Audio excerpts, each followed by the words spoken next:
ماته ټول خلک وایي ما ته وایي ستا بچی خو وفات شوی دی.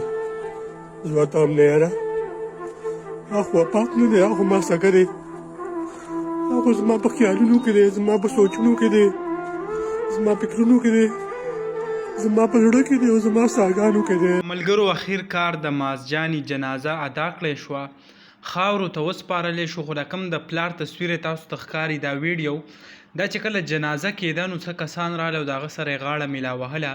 نو د پلار کم تاثرات چې وو، په کم حالاتو کې چې وو، نو هغه تاسو کتی شئ په سکرین باندې. یعنې سړی چې سوچ وکړي چې آیا یو پلار د خپل بچي سره دونه منډې ترلې ووهي، یعنې که تاسو به خیال وي تقریبا د دې 10-15 ورځو نه هغه ډېر زیات شدید بیمار و، هسپتال کې داخل و. نو پلار چې کم دی هغه ورسره و، تقریبا 24 ګنټې د هغه سره و، خپل کاروبار هر څه چې کم دی هغه پریښی و، د بچي سره و.